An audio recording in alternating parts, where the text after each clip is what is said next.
C'est très difficile de parler après ce qu'on vient d'entendre. Donc voilà, nous avons juste notre expérience de mère qui n'avons pas choisi les enfants handicapés, mais qui les avons accueillis. En ce qui me concerne, donc je m'appelle Karine Skoupienne, je suis professeure à l'université de Neuchâtel et j'ai 3 enfants, dont Cécilia, 19 ans, très gravement handicapée. Ça fait 19 ans que sa vie ne tient qu'à un fil, mais c'est un fil solide. J'avais 25 ans quand j'étais enceinte, à 7 mois et demi de grossesse, et là, le médecin, lors d'une échographie, m'a annoncé qu'il y avait vraiment un grave problème. On ne voyait pas très bien quoi, mais je savais que c'était un handicap extrêmement grave. Et pendant les quelques semaines de la fin de ma grossesse, j'ai dû lutter pour avoir le droit de garder mon enfant. Le gynécologue a commencé par me dire « ça n'a pas de sens de continuer ». Et puis après, quand il a su qu'il était hors de question que nous avortions, il n'a plus voulu me soigner, donc j'ai dû aller en chercher un autre. Je voudrais peut-être ajouter que mon mari et moi, on s'est rencontrés lors d'une rencontre de Thésée parce que chacun de nous nous occupions d'une personne handicapée. Alors, on a toujours ressenti une dette envers les personnes handicapées. D'ailleurs, on s'était dit, on pourrait en adopter un. Ça n'a pas été nécessaire. Le Seigneur nous a envoyé Cécilia directement. Voilà. Donc pendant la grossesse, ce qui nous a beaucoup aidé, c'est notre foi et une conscience déjà éclairée et une décision déjà prise, déjà avant la conception de l'enfant. Donc c'est important d'être très solide et d'être à deux. Ma famille nous a aussi beaucoup soutenus. Mais le monde médical, pas du tout. Alors on était vraiment tout à fait seuls. Il n'y a pas non plus de structure qui existe pour soutenir les mères pendant la grossesse. En tout cas, pour l'instant, ça n'existe pas. Et puis après, à la naissance, là, on a senti quand même beaucoup d'énergie, beaucoup de force pour nous aider. Et maintenant, depuis 19 ans, ce que je voudrais dire en référence avec ce que Monseigneur Morero a dit ce matin, il y a un message qu'on fait passer aux survivants. Depuis que notre fille est née, les médecins nous demandent qu'est-ce qu'il faut faire si y a un problème pendant une opération. Elle a été opérée très souvent. Bon. Alors au début, on nous disait, mais on ne la réanime pas, hein, on la laisse partir, c'est normal, il ne faut pas qu'elle vive. Et puis nous, on a toujours dit, elle a le droit de vivre comme les autres. Et notre fille entend depuis 20 ans, on veut qu'elle vive. Et je voudrais vous raconter une histoire qui m'est arrivée cet été, qui nous est arrivée cet été, qui me donne quand même un certain espoir. Début juillet, Cécilia a eu un grave problème avec les intestins, qui a été diagnostiqué trop tard à cause du handicap, parce que c'est très difficile de savoir ce qu'il y a. Ça s'est terminé, on m'a dit, écoutez, madame, c'est extrêmement grave, elle risque de mourir, il faut qu'elle parte en hélicoptère tout de suite pour le CHUV. Quand on a descendu de la chambre où elle était au scanner, il y avait le défibrillateur avec, enfin on pensait qu'elle pouvait partir à chaque instant. Dans l'hélicoptère, j'étais avec elle, le pouls baissait, elle était en train de partir. On est arrivé au CHUV, on est sorti de l'hélicoptère, on est arrivé dans la salle qui s'appelle une salle de déchoc. Ceux qui ont déjà vécu ça savent que c'est la panique, il y a 10 médecins autour de la personne, c'est très impressionnant. Et puis là, j'ai pris la parole assez fort en disant à tout le monde, écoutez, il faut que vous sachiez, je veux que ma fille vive. Et elle veut vivre et vous allez la traiter comme votre propre enfant. Parce que dans les dossiers médicaux des enfants handicapés, il y a une petite note « to be reanimated » or « not to be reanimated ». On réanime ou on ne réanime pas. Et on nous demande régulièrement « qu'est-ce que vous voulez pour votre enfant ?» Et on l'a toujours soutenue. Cécilia nous montre qu'elle veut vivre. Déjà, on a eu souvent peur qu'elle meure, pas autant que cette fois-ci. Et en disant ça dans cet environnement médical, il y a eu je ne sais pas ce qui s'est passé, une force, une énergie autour d'elle. Le chirurgien m'a dit, mais madame, on le fait de toute façon, sauf si les parents nous disent le contraire. J'étais très rassurée de sentir une force autour de ma fille pour l'aider à vivre. Après, il y a eu 3 grosses opérations, une septicémie, on a vraiment eu très peur, mais Cécilia s'est battue et elle est toujours avec nous grâce à Dieu, mais surtout grâce à sa force. Et je pense que le jour où le DPI sera complètement banalisé, où il y aura dans la loi, c'est ce qui va se passer, hein, une liste avec des handicaps, et ce que disait François-Xavier Putala tout à l'heure, c'est mieux que ces gens ne vivent pas. Le jour où tout ça sera vraiment entré dans la mentalité, je ne suis pas sûre qu'il y ait encore cette force autour des enfants handicapés pour leur permettre de vivre. Et vraiment, les mères parmi vous savent l'énergie qu'il faut pour faire grandir un enfant.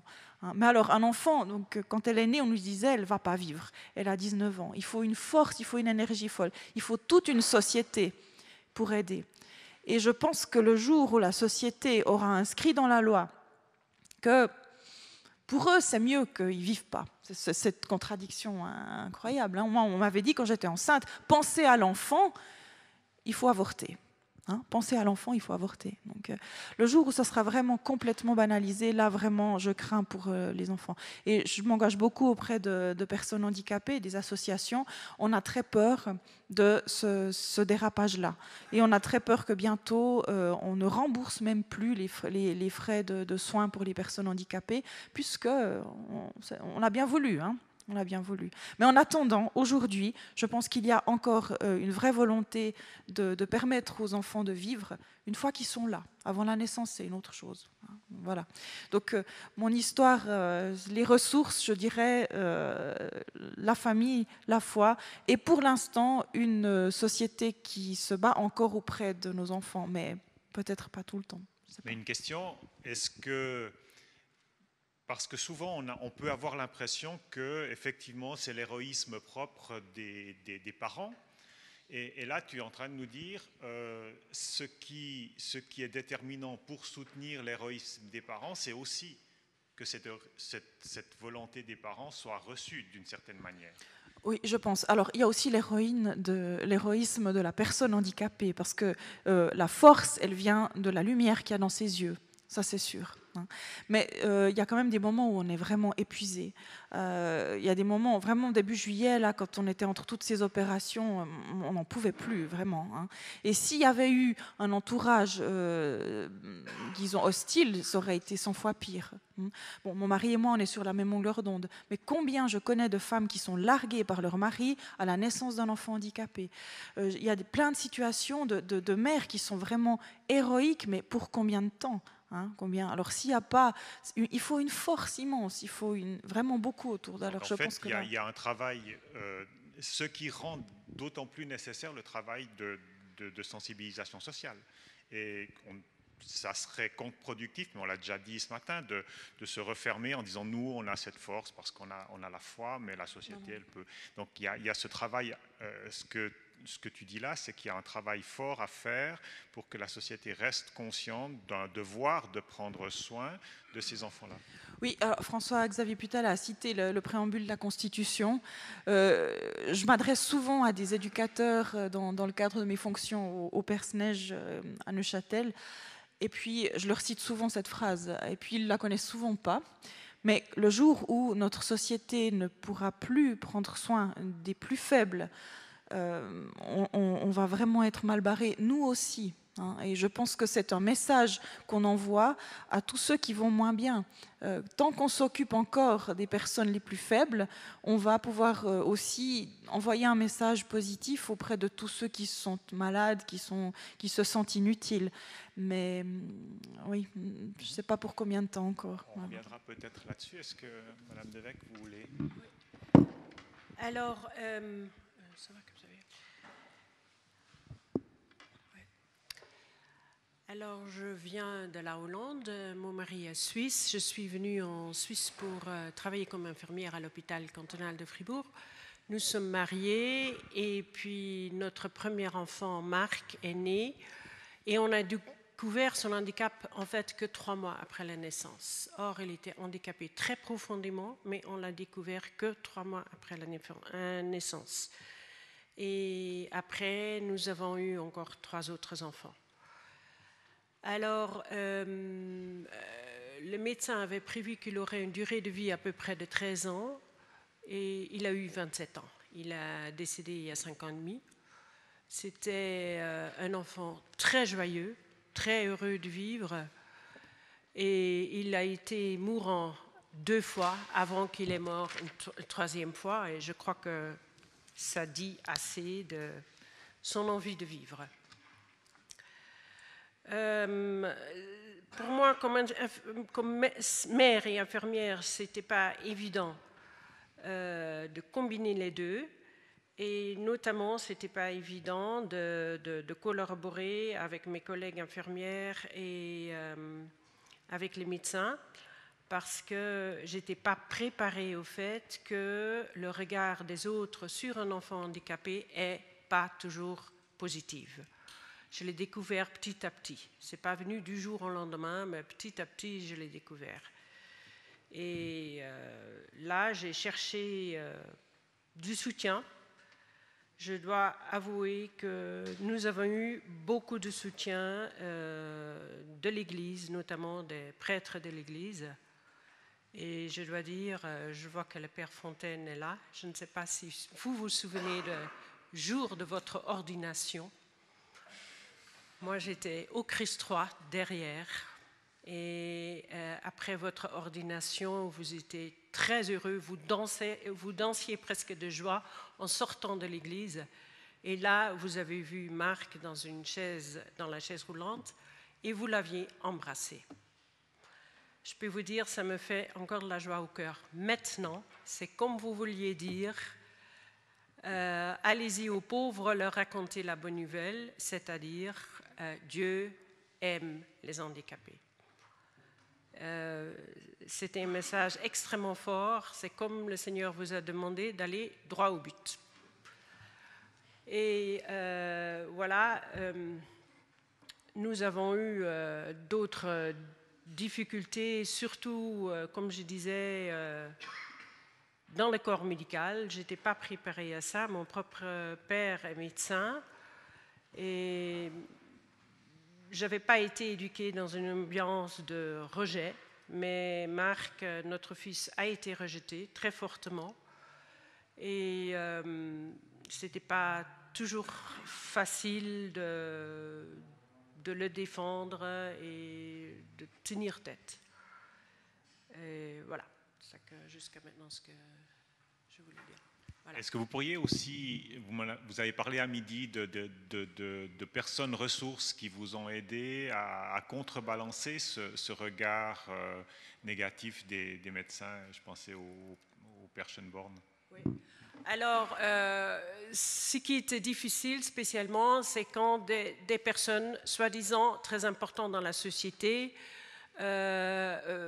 faisaient des remarques désagréables, comme je me rappelle que j'étais enceinte de notre 4e enfant, Michaela, qui, si tout va bien, dans une année sera médecin.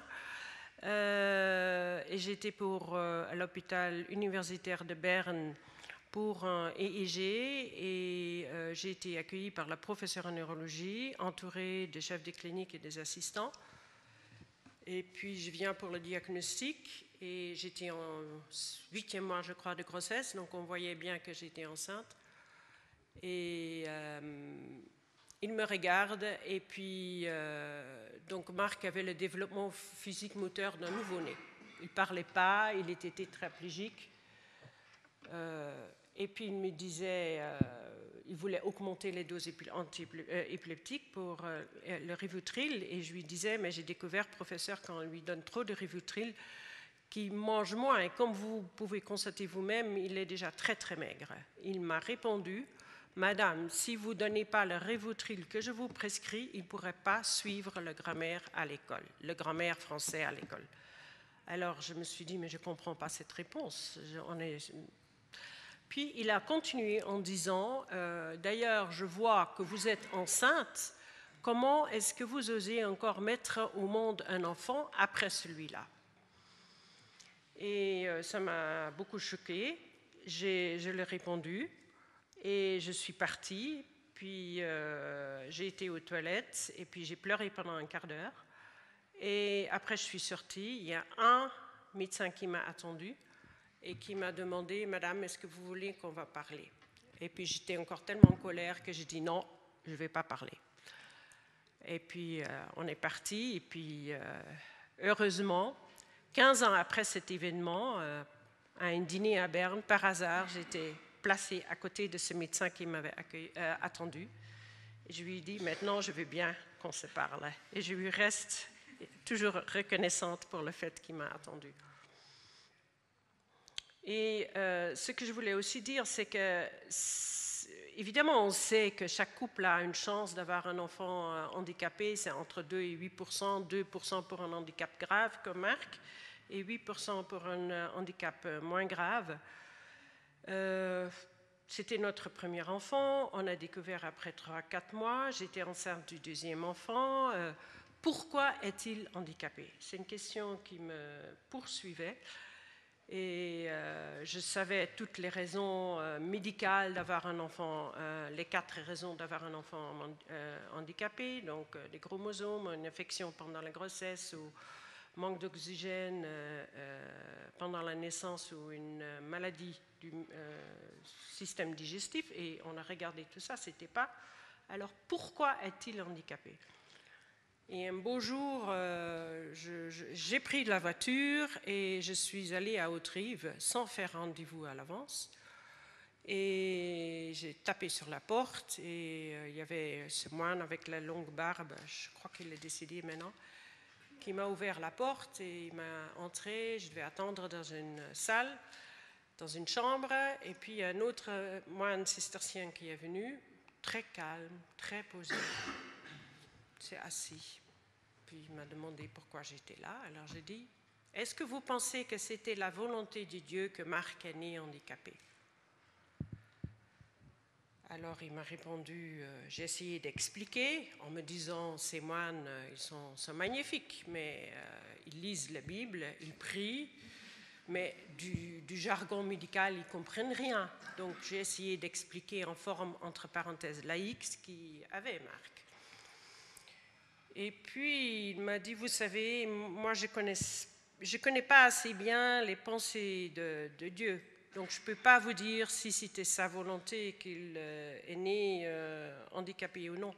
Par contre, je peux vous dire une chose. Je suis à peu près sûre, ce que Dieu veut de vous, c'est que vous rendiez cet enfant heureux. Ça, je suis à peu près sûre qu'il veut ça.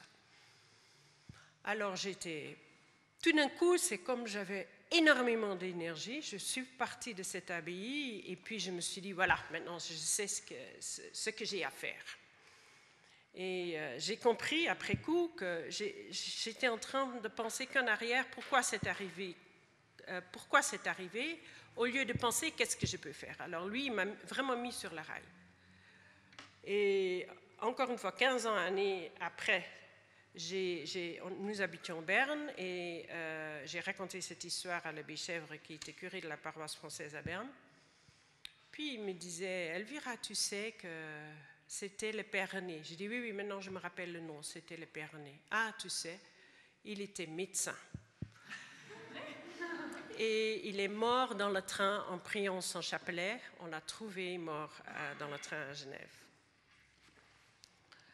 Alors, voilà, une autre fois, quand j'étais enceinte du 4e enfant, donc toujours Michaela, notre fille, il y avait tellement de pression du milieu médical de faire une amniosynthèse, et si c'était un enfant handicapé, vraiment d'avorter, parce que le poids psychologique pour la famille serait trop lourd si on avait un 2e enfant handicapé.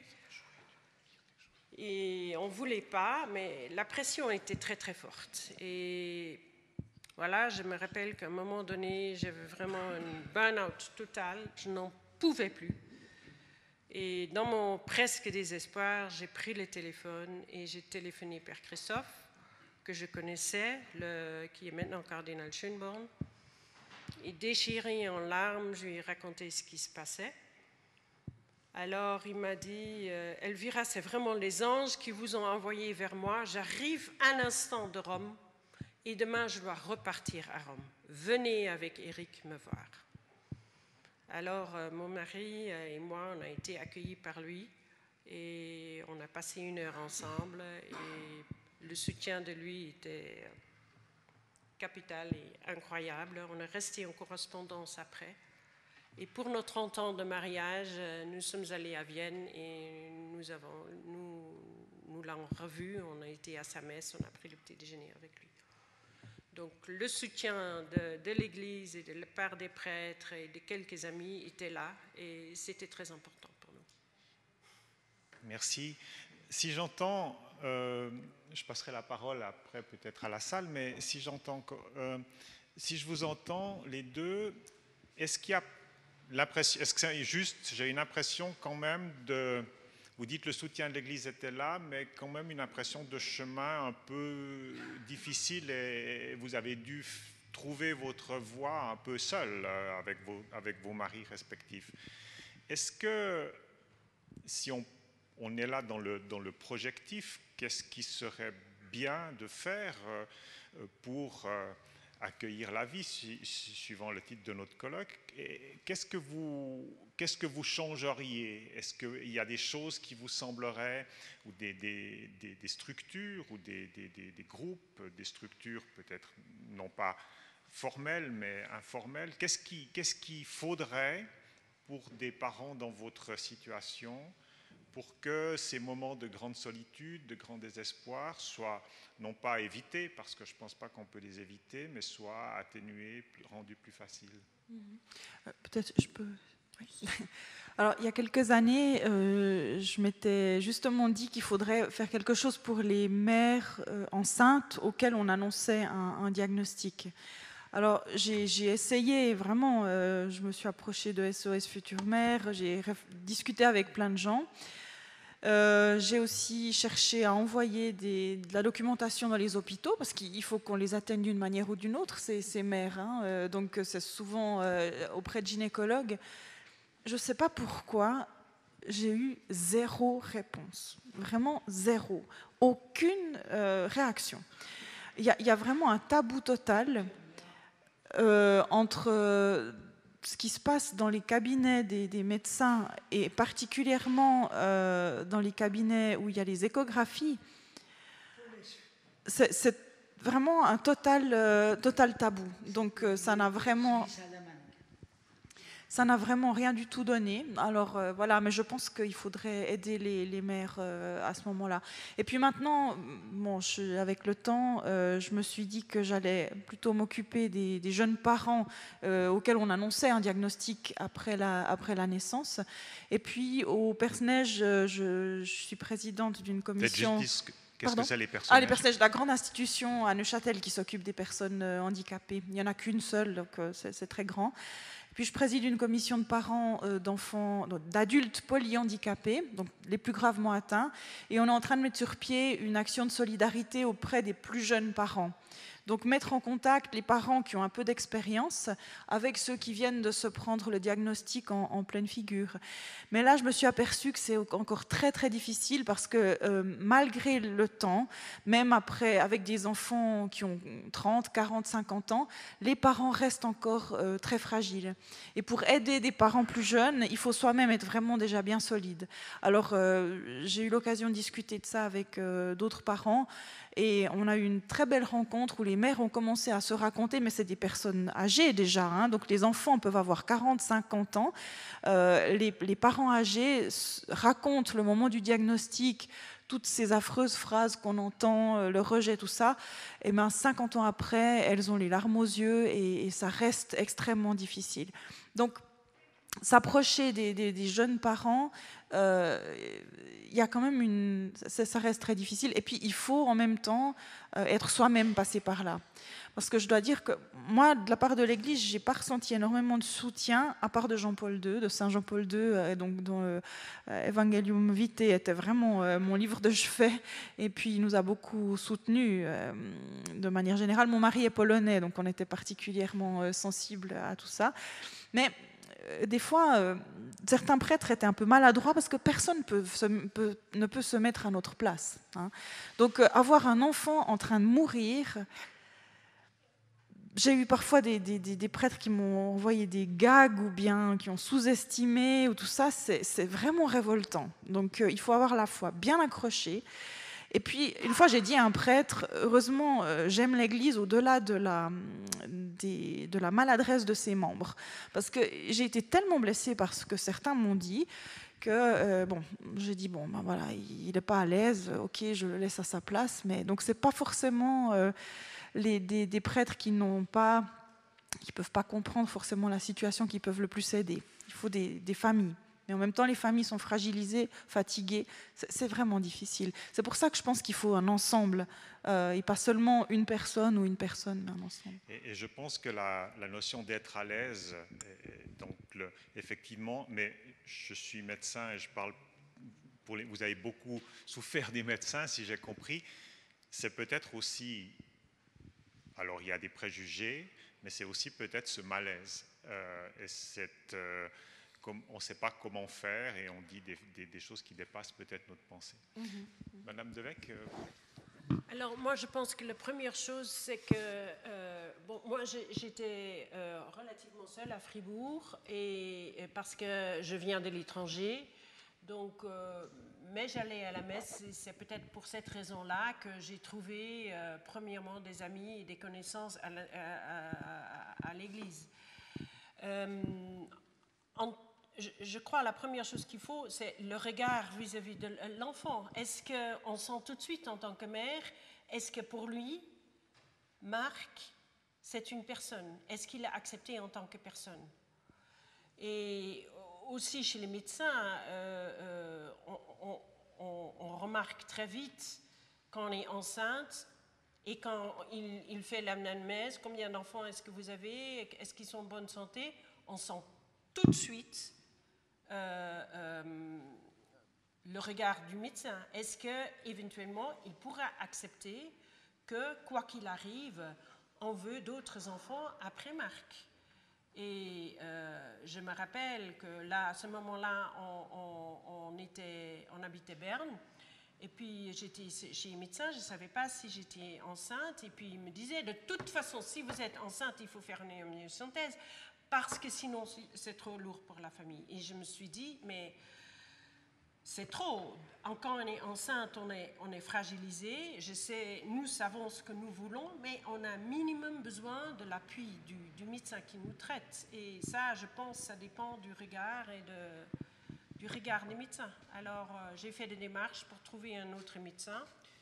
Et puis, je ne l'ai pas laissé les choix. J'ai tapé avec ma poignée sur la table et je lui ai dit, écoutez, si je suis encore une fois enceinte, nous, on veut cet enfant, voilà notre histoire, c'est comme ça, et je veux comme ça, et voilà. J'ai fait un peu un théâtre en me disant, je verrai bien la réaction du médecin. S'il trouve que cette dame-là, elle n'a plus besoin de revenir, c'est pas le bon.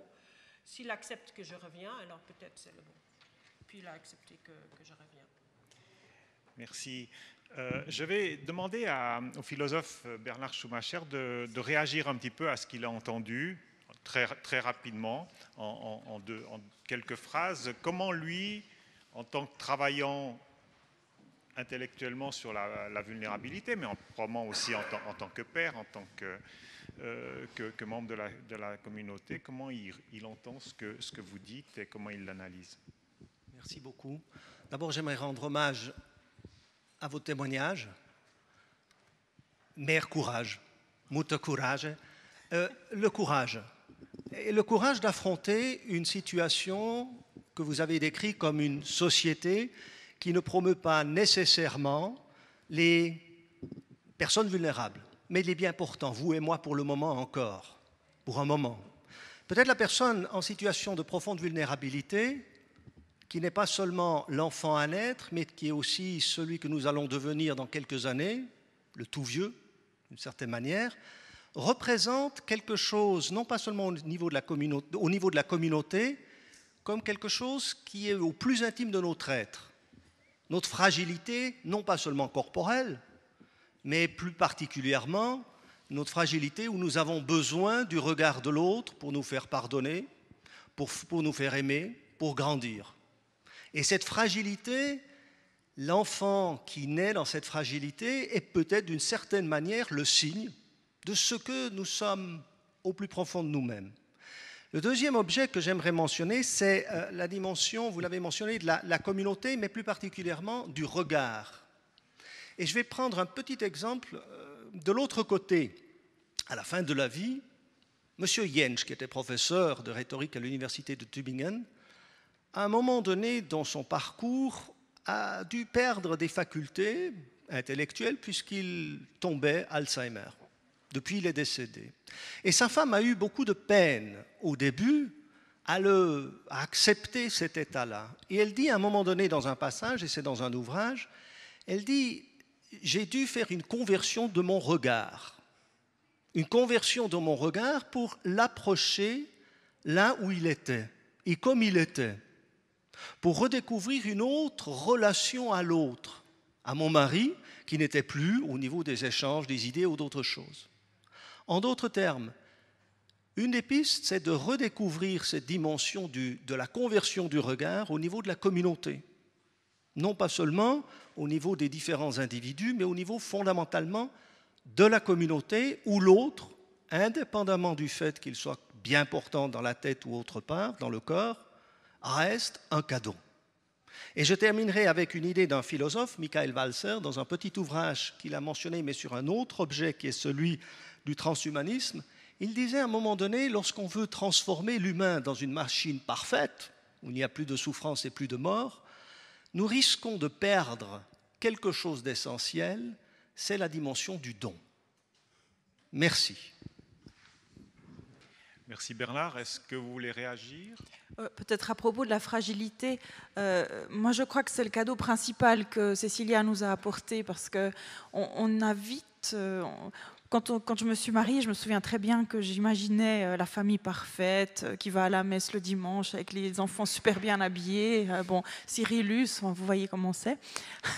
Et puis, heureusement, Cécilia est arrivée parce que ça aurait été catastrophique. Vraiment, on est les deux des intellectuels, on gagne bien notre vie, tout va bien. Bon, mais heureusement, elle est là pour nous rappeler justement cette fragilité et je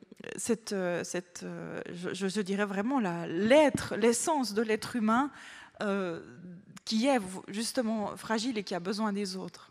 Et moi, je dois dire que ça m'aide beaucoup à garder cette dimension pour moi-même. Bon, j'ai mis beaucoup de temps à l'admettre, il a fallu que je sois très très fatiguée et il a fallu aussi que Benoît XVI démissionne pour que je me rende compte que moi aussi j'avais le droit d'être fatiguée. Et après la démission de Benoît XVI, j'ai fait un burn-out monumental, j'ai dû arrêter de travailler parce qu'il a fallu qu'il me donne l'autorisation de me voir fragile moi-même. Hein. Depuis, ça va beaucoup mieux, je travaille toujours autant si ce n'est plus, mais je sais que je suis fragile.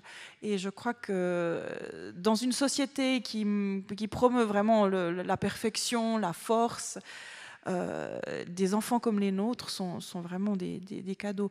Et parfois, vous savez, je suis dans la rue avec ma fille, elle est vraiment très très gravement atteinte. Hein. Elle a le niveau d'un enfant, le développement d'un enfant d'1 mois et elle a 19 ans. Elle a plein de sondes, on doit faire des sondages urinaires, enfin bref, elle est très gravement atteinte. Puis bon, en général, moi je suis assez souriante quand je me balade. Parfois, il y a des personnes qui viennent vers moi, qui pleurnichent comme ça, « Oh madame, mais quelle horreur, pourquoi ?» Bon, tout ça. Et moi, je leur dis, mais c'est pour nous apprendre à aimer. Parce que aimer vraiment quelqu'un qui est justement le professeur avant Alzheimer, hein, qui va bien, qui est éloquent, tout ça. Je ne vais pas dire que c'est facile, parce que des fois, c'est difficile. Mais aimer quelqu'un qui est totalement vulnérable, ça demande un effort de tous les instants. Et je pense que c'est le véritable amour. Moi, je crois que ma fille m'a vraiment appris à aimer et du coup à devenir vraiment humaine, vraiment moi-même. Et je me demande même si elle ne m'a pas appris aussi à m'aimer moi-même.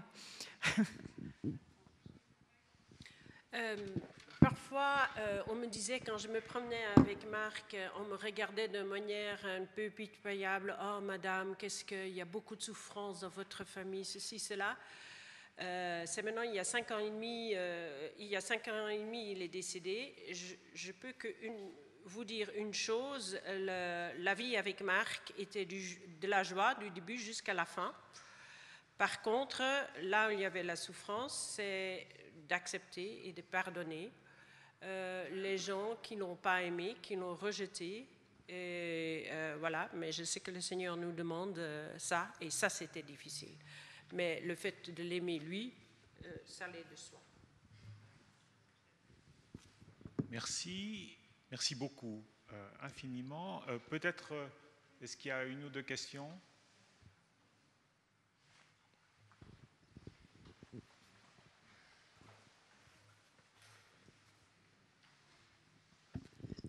Faisant partie de la même paroisse que Elvira et Eric, je crois que toute la paroisse vous a énormément admiré. Et Marc venait, il se manifestait au fond de l'église, il chantait Alléluia à sa manière avec nous, ce qui était magnifique. La question que je me suis posée, c'est dans quelle mesure est-ce qu'aujourd'hui, les couples, les familles qui reçoivent un enfant handicapé ne souffrent quand même pas de solitude. Moi-même, j'ai eu 2 enfants normaux et le jour où j'ai pu larguer la 2e poussette, je me sentais tellement libre. Et je me suis dit, voilà, Elvira et Eric ont tous les jours une poussette pendant 27 ans. Et je vous ai profondément admiré parce que c'était une autre liberté. Voilà. Mais je me demande ce que nous, en communauté chrétienne, pourrions faire pour mieux vous soulager. Je pense que vous aviez aussi 4 enfants, Karine 3 enfants avec beaucoup de responsabilités à l'université. Est-ce que vous attendriez aussi d'être plus porté physiquement par la communauté? Par exemple, qu'à tour de rôle, on promène Marc pour que vous ayez enfin une après-midi ou un dimanche de congé, etc., etc. Est-ce que vous n'avez pas connu aussi des moments un petit peu de révolte face à la communauté chrétienne qui donne des belles paroles, mais qu'est-ce qu'elle fait concrètement pour aider les familles? J'ai trouvé parfois très lourd.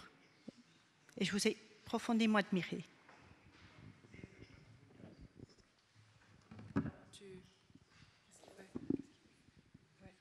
Alors, merci Tatiana.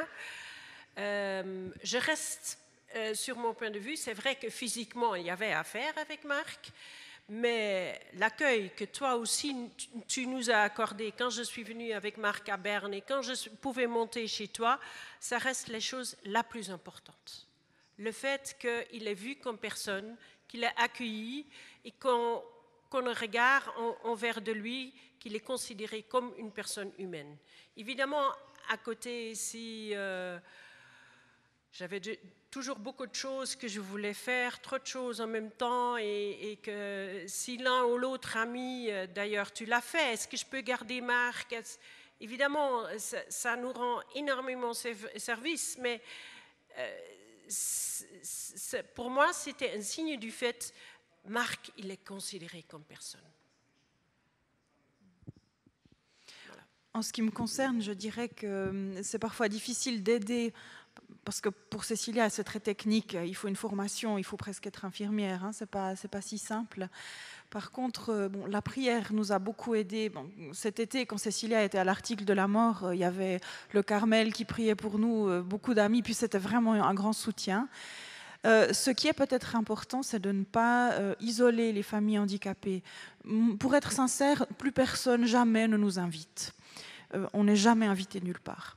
Alors évidemment, avec Cécilia, on ne peut pas venir parce qu'il y a des escaliers, parce qu'on n'entre pas, etc. Mais enfin, nous, moi j'ai de l'aide à la maison, on peut la laisser, quoi. Mais vraiment, nous sommes totalement isolés. Peut-être que c'est nous qui nous sommes isolés parce qu'on est tellement épuisés qu'on ne va pas forcément spontanément aller vers les gens.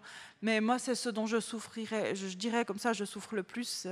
Et la question de la solitude, il y a des moments où quand ça ne va pas bien, je me promène dans la rue en poussant ma fille, j'ai l'impression d'être dans une bulle. Moi, mère d'enfants handicapés et le reste du monde. Et on se sent totalement isolé, différent. Alors, il y a des fois où c'est comme ça, d'autres fois, c'est tout à fait différent. Mais la solitude, elle est quand même importante. Puis il faut beaucoup de délicatesse. Cet été, je me suis presque fait enguirlander par quelqu'un qui m'a dit « Je t'avais dit de me dire comment t'aider, tu ne m'as pas répondu ». Je me dis, mais je suis désolée, hein, avec un enfant aux soins continus, on fait juste les allers-retours, puis on ne pense pas qu'est-ce qu'elle pourrait faire pour m'aider. Enfin, voilà. Donc, aider, c'est quelque chose de délicat, je pense. Voilà. Mais ne pas isoler, ça, c'est autre chose. Alors, ouais. Merci beaucoup de ces témoignages qui mettent des paroles, mais des paroles qui issues de vos vies sur les éléments qu'on a développés durant ces 2 jours. Et je pense que, comme les 2 témoignages, le témoignage du couple Alain Grain tout à l'heure, vous montrez comment ça peut faire sens au quotidien. Et je retiens aussi ces notions, la notion du regard, ce que tu dis aussi, la notion de la solitude, c'est l'absence du regard d'une certaine manière. Ça m'impressionne beaucoup, la bulle. Comment on fait éclater la bulle? Peut-être que c'est aussi les mères qui doivent faire éclater la bulle. Hein. Je pense qu'on est aussi responsable de son propre isolement. Alors ça, mais voilà, la fatigue, elle est quand même là à un moment, et je crois qu'il faut tout simplement l'admettre avec beaucoup d'humilité, tout simplement. Alors merci beaucoup.